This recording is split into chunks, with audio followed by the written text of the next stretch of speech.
Salam rahayu, dirgahayu kanggo pamiarsi, pemirsa Guyon Warung Podcast ya ta. Iki wis suwi aku ora upload video, guys. Mergakno. Ndek wingi Pakku gering sampai tumeka Praloyo, sampai tumeka Pati. Jadi cik masa berkabung, guys. Nyuwun hidayah Fatihah ya. Bapakku jenenge Solikin SAG. Solikin bin Paidi ya. Lah iki mang aku ya rada ndredeg, guys. Bar ngombe obat, guys. Asam urat, guys. Jancuk umur 35 asam urat iki. Jadi kaya enek dopinge jantung ngono. Obate iki. Iki enek ndredege iki, Jan. Dibeni kopi ben gak dedek. Bismillahirrahmanirrahim. Monggo diunjuk. Ini kedayoan tamu teko Silir. Kediri ngendi ya? Dili sing paling etan. Silir etane Blabak.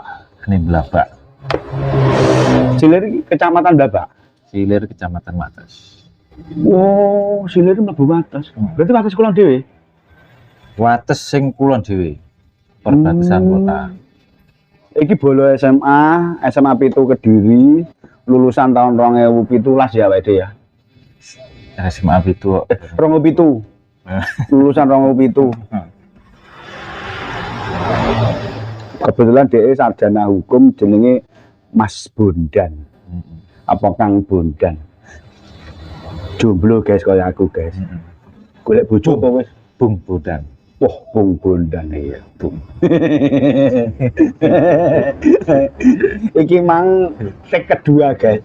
Sing pertama Kang Bondan cek grogi kata. Grogi keduren iki lho.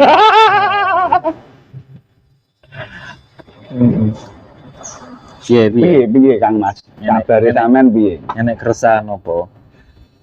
Aku ini pengangguran nih Kang Mas sementara iki jan. Bar nge-grab kae, grab car. Iki santai mbek rokokan. Monggo. Delu kan malah YouTube niku wong rokokan enggak oleh. Gak apa-apa. Malah ya diedit di blur tok. Piye Mas? RKUHP itu maksudnya itu poin sing pertama ini rada sing tak amati ya. Negara ora oleh dinyek, pemerintah ora oleh dinyek, dihina. Ini maksudnya piye? Dari segi hukum sama dari sekolah hukum. Jadi ngene. Kang Mas. Iki sepakat sih bahwa Indonesia ini adalah negara hukum. Artinya bahwa tindakan-tindakan yang di luar hukum itu harus ditindak demi menjaga marwah negara. Marwah. Jadi Indonesia ini kan bermacam-macam. Ya ini kan bahasan lebih luas. Saya ingin masuk ke dalam bahasan yang umum, baru kita mengerucut ke hukum. Supaya kita tidak lepas dari pokok masalah kita nanti. Biar lebih jelas. Yes. Jadi isu yang pertama diambil. Oh ya sebelumnya Mas Dani, saya mohon maaf kepada pemirsa kalau bahasa saya itu campuran bahasa Indonesia, campuran Jawa, iso Inggrisnya barang iso metu, Inggrisnya ya metu, Londone ya metu, Arab mang ya metu, Arab ya metu, cuke ya metu. Ora apa-apa las. Iki basa warung kan. Ya. Jadi dikemas ben wong warung iki kira-kira familiar. Ya. Mencerdaskan bangsa enggak sih ini? Iya mencerdaskan. Amin. Bangsa sing ndi? Ya, pertama-tama saya ucapkan terima kasih Mas Dani.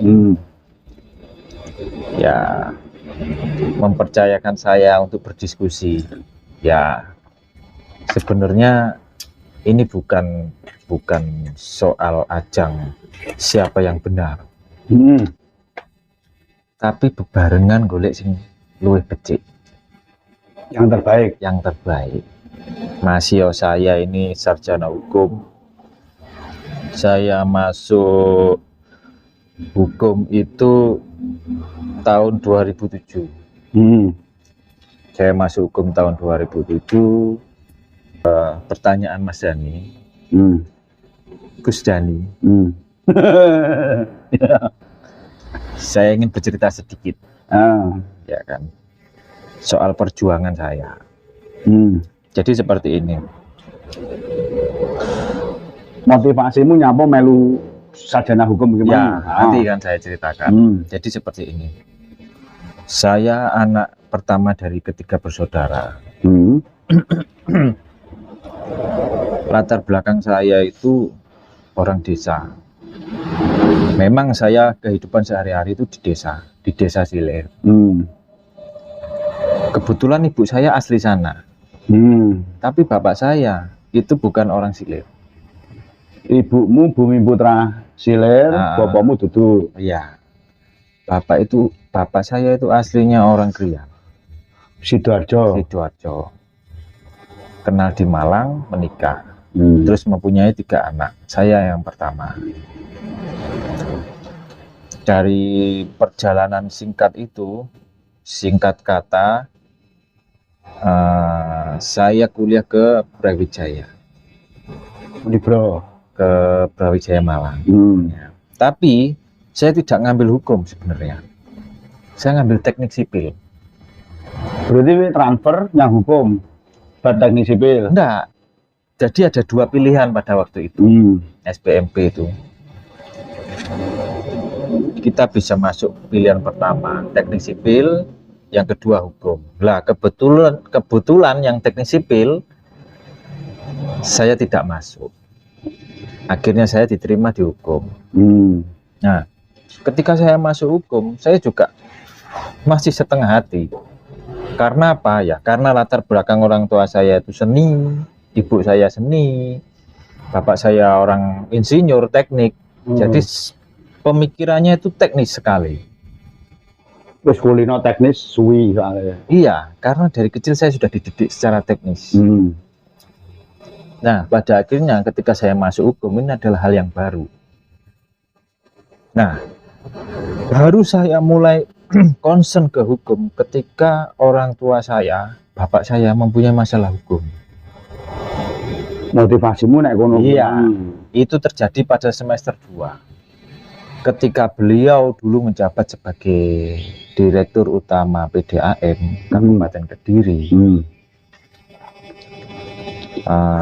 Dengan sistem pembayaran yang mungkin sekarang sudah mulai booming dan mulai ramai, online. Kalau dulu komputerisasi seperti yang dipakai Ahok itu simpel kata sistem itu, duit masuk sama duit keluar itu kan terkomputerisasi.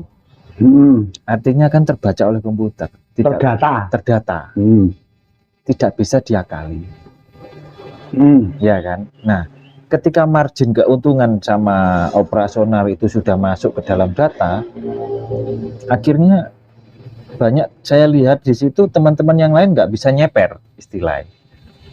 Sedih iso malah gak iso. Dari situlah kemudian dikriminalisasi. Akhirnya bapak saya ikut disidangkan. Dari situlah asal mula saya menyukai hukum. Terdorong. Jadi kalau saya ngomong soal hukum itu sebenarnya bukan keharusan ilmu yang saya pelajari ketika saya masuk ke universitas, salah. Tapi karena ada dorongan itu yang membuat saya sing rumah satimu memang butuh. Akhirnya mau nggak mau saya harus belajar. Seiring waktu akhirnya senang. Dari kesenangan situlah akhirnya saya mempunyai pandangan-pandangan hukum yang sesuai dengan keadaan, yang sesuai dengan peri-peri kebudayaan saya. Di situ saya boleh ngomong. Itu sebagai landasan setiap persoalan hukum apapun, saya selalu menggunakan pisau analisis sesuai dengan norma hukum yang berlaku. Jadi mau apapun itu, mau peraturan dari luar negeri, dari manapun, itu saya harus mengobeng-inggriskan, menyesuaikan dengan moral bangsa kita. Itu penting untuk menjawab pertanyaan Gus Dani ke depan. Sing RKUHP. Iya, itu berhubungan. Nah, singkat cerita, saya lulus tahun 2011. Kemudian, ya karena keterbatasan ekonomi, saya keluar cari pekerjaan. Nah, konyolnya, saya ketika belajar itu saya tidak belajar hukum. Ketika saya bekerja itu tidak masuk ke pekerjaan yang berhubungan dengan hukum. Salah. Saya masuk ke ekonomi. Jadi saya belajar jadi sales mobil dulu. Pada waktu itu. Saya pernah di Pondok Ungu, saya juga pernah ke Jambi, terakhir saya di Palembang, terus saya pulang. Terus baru tahun 2016, hasil jeripaya itu saya gunakan untuk melanjutkan studi saya. Hukum memang. Hukum juga. Saya ngambil studi yang kedua itu di Surabaya kebetulan. Pasca sarjana. Saya masuk 2016, saya lulus tahun 2018.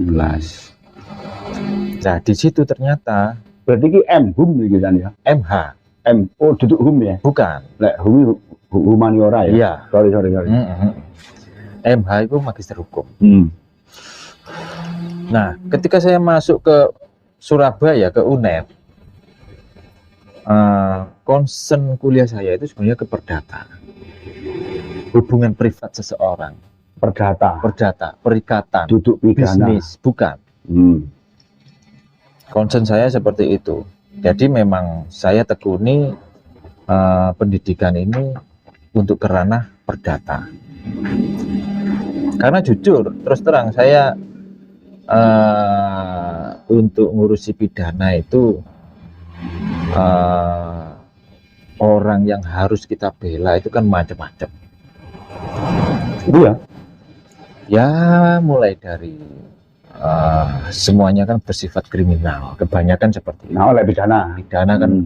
Lah mungkin rasa saya itu lebih nyaman ke perdata yang nggak terlalu banyak masalah sebenarnya. Sebenarnya masalah perdata itu rumit, cuman itu aja. Enaknya di situ. Kalau pidana ini unik, karena setiap zaman itu perkembangannya itu terus berubah. Kira. Ya, itu bener cocok. Ya seperti itulah. Soalnya yo zaman ini memang yo teknologi ini kan yo terus meningkat. Terus malah ada ITE barang gue kan. Iya. Contohnya. Lah ini berkaitan pertanyaan Gus Dani tadi. RKUHP. Itu kalau kita melihat di YouTube kan banyak sekali. Banyak kontroversi di situ. Pendapat publik lah ya. Pendapatnya ya banyak sekali. Di situ banyak tokoh-tokoh hukum pidana, profesor semuanya angkat bicara. Nah, dalam kesempatan ini saya tidak ingin masuk ke ranah seperti itu yang terlalu dalam. Tapi pendapat Anda bagaimana? Ya, saya tetap menggunakan pendapat saya. Ya, sifatnya ini pendapat pribadi saya. Hak warga negara adalah berpendapat kan, iya, benar. Dan dilindungi negara, dilindungi oleh badan hukum. Jadi untuk RUU KUHP yang baru ini kan menilai sekali banyak kontroversi. Hmm. Kalau bagi saya sebenarnya nggak semuanya itu jelek. Iya. RUKUHP itu ada beberapa yang kontroversi, tapi tidak semuanya itu menurut saya itu jelek. Mungkin kan ketika aku emang pemerintah nggak oleh dihina, mungkin Wiko kan akhirnya dadene kondusif politik. Ketika kondusif politik, Wiko akhirnya dadene kondusif ekonomi. Lah ekonomi ini apik, kira-kira rakyatnya makmur kan ngono. Iya benar. Arahnya kira-kira ngono kebijakan pemerintah. Iya. Nah, menyinggung soal RUKUHP, soal kritik demokrasi yang tercederai di pasal 218, 240, 353, 354, 237. Kalau di dalam pasal 240 itu kan menyebutkan intinya itu kan menghindar pemerintah, termasuk polisi. Kalau di dalam pasal 218 itu kan presiden. Nah sekarang kan yang rame kan yang 240 itu untuk demokrasi kan. Ketika orang masuk berdemo mengaspirasikan suaranya, mengkritik pemerintah, bisa dipidana. Gini kan, mungkin iki yo, hinaan dengan kritikan itu bedanya apa? Nah, dari segi KBBI misalnya hinaan ya menghina, tapi lek kritikan yo enek menghinane mungkin iso diarani menghina juga. Tapi lek kritikan kan enek solusi nih. Ya. Yo ngelokne yo kayak solusi kan ngono. Ya. Nah itu yang saya singgung di situ. Jadi alangkah baiknya kapasitas itu penting. Kapasitas dalam artian? Kapasitas seseorang menafsirkan itu penting. Sudut pandang. Sudut pandangnya itu penting. Kenapa? Makanya kita harus mengedukasi masyarakat. Karena apa? Ketika pasal RKUHP yang baru ini, bagi mereka yang tidak mempunyai kapasitas menafsirkan dengan baik, justru akan menimbulkan multitafsir yang negatif. Oke. Contoh semisal bunyi pasal 340, kalau orang nggak punya kapasitas, dia akan mengartikan, wah aku demo ini pasti dipidana, iki demo ini ngeritik ini pasti dipidana. Secara awam seperti itu yang beredar di masyarakat. Ya kan? Iya, pancen ngono. Nah, padahal tidak seperti itu. Tidak seperti itu. Artinya apa? Kalau untuk pasal-pasal ini saya menyebut di dalam pidana itu kan bab ketertiban umum. Nah, untuk RUKUHP yang ketertiban umum sebenarnya analisa saya, pendapat saya setuju. Kenapa saya setuju? Karena seperti ini, analoginya seperti ini. Pasal berapa tadi? Ya sebut sajalah 240 ya. Orang yang menghina pemerintah, termasuk politik, BNN, DPR, mengakibatkan kerusuhan. Di situ kan ada kerusuhan.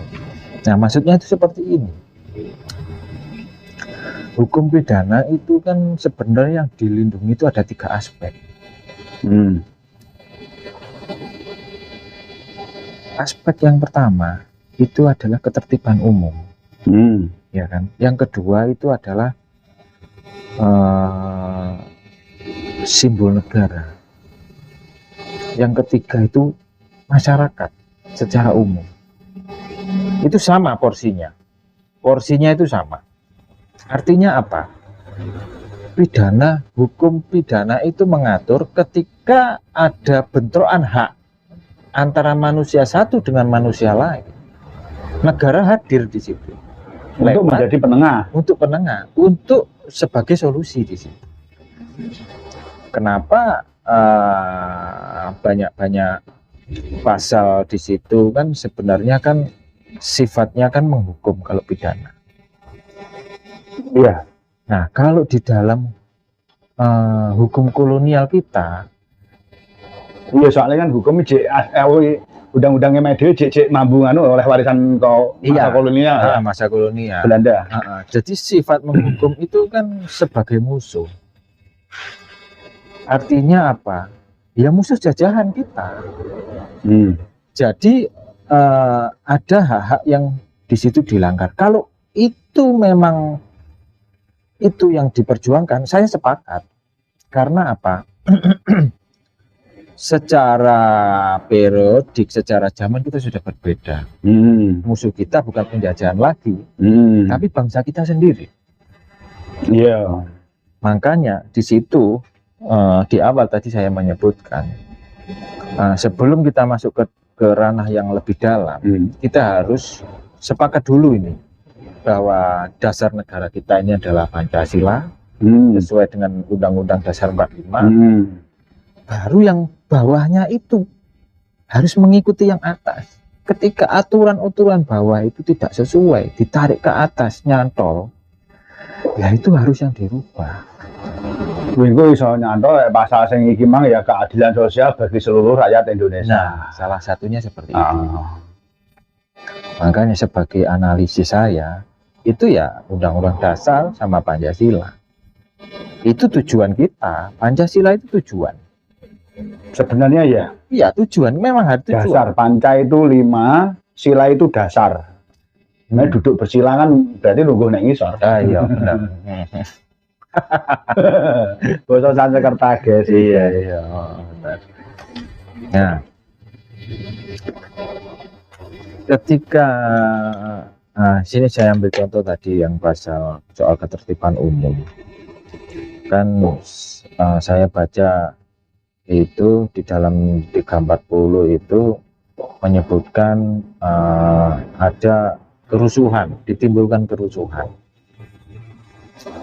Misal tokoh publik dikritik, tujuannya kritik asline. Tapi akhirnya sing kritik memang akhirnya kegawa emosi, akhirnya malah ngenyek. Contoh kaya sing diingike rapate bupati, sing ditekani presiden dan menteri dan kawan-kawan, bupati ngendi to kuwi. Kuwi kan kaya-kaya lek mungguku asline bahasane kritik sih, bukan ngenyek. Tapi akhirnya dhek emosi memang malah ngelokne apa ya, menteri ekonomi ya kira-kira. Akhirnya menteri ekonomi ngomongnya ya nuntut apa piye kuwi, Mas. Iya. Sebenarnya bahasane prime dhek emang kritik sih soalnya. Nah, sebenarnya untuk kritik itu tadi sebenarnya sudah sangat jelas di RUU KUHP yang baru itu sudah sangat jelas. Sebenarnya kan unsur kita itu bisa dipidana itu kan satu. Pertama itu fitnah, yang kedua itu baru mencederai hak seseorang. Lek fitnah, polisi ya penegak hukum menangkap seseorang itu berdasarkan praduga tak bersalah loh. Apakah itu bukan fitnah? Oh, bukan.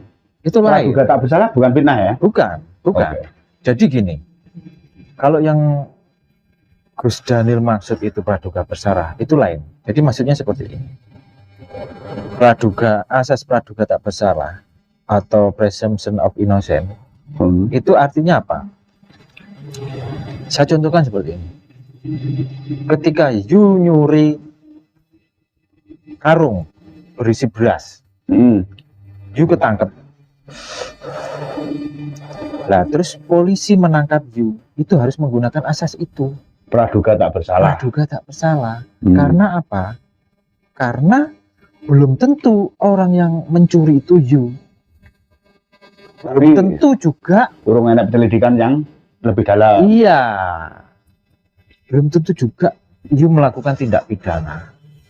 Misal aku aslinya wis bayar, mungkin lali, sing duwe lapak kuwi mang, akhirnya aku njipuk kuwi mang, rumasane nyolong. Nah, itu seperti itu. Nah, sebenarnya asas-asas seperti itu sudah mengakomodir, sudah ada gitu. Yang jadi persoalan sebenarnya bukan itunya ya menurut saya. Aturan itu kan formal, hukum formal, aturan yo perundang-undangan, KUHP itu kan formal. Lah, formal ini biar bisa berjalan, biar ada marwahnya, itu harus ada hukum material. Material itu apa? Ya yang menjalankan peraturan yang formal. Contohnya aparat penegak hukum, polisi di tingkat penyidikan, di tingkat penuntutan, jaksa, di tingkat peradilan, hakim. Jadi aturan formil tidak bekerja ketika tidak ada aturan material, tidak ada materialnya. Dan material ini yang membuat permusyawaratan rakyat. Material ini ya penegak hukum. Nah, kaitannya penegak hukum dengan RUU KUHP ini, penegak hukum ini harus sepakat dulu. Maksudnya sepakat itu harus dikasih informasi dulu, harus ditafsirkan dulu yang sesuai dan benar menurut perancang RUU KUHP. Kenapa kemarin Prof. Edi menyampaikan, termasuk orang yang menyusun ini, Wakil Menteri Kemenkumham, ya sebenarnya kita butuh sosialisasi yang menyeluruh, karena biar nggak multitafsir, karena tidak semua orang bisa menafsirkan pasar ini secara mentah-mentah. Ketika itu salah menafsirkan, ya akan jadi polemik, akan jadi keresahan di masyarakat umum. Bisa berpaham yang salah atau salah paham.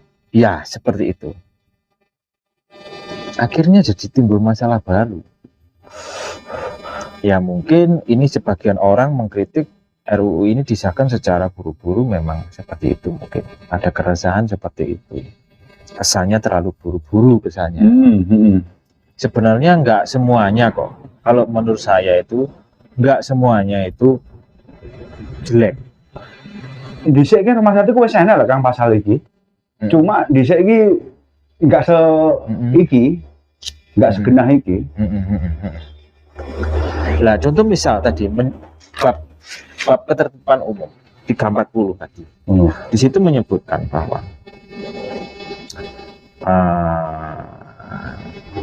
demonstran, ya kan, dia yang melakukan demonstran, dia harus memberikan pemberitahuan 3 hari ke polisi, dan ketika itu sudah dan terjadi kerusuhan, itu tidak bisa dipidana, karena di dalam pasal itu kan menyebutkan bahwa ada pemberitahuan, ya kan, ada pemberitahuan oleh kepolisian, terus sosialisasi sebelum melakukan aksi demo. Nah, ketika mereka melakukan aksi demo, terjadi kerusuhan, itu si pendemo itu tidak serta-merta langsung kena pidana, nggak bisa.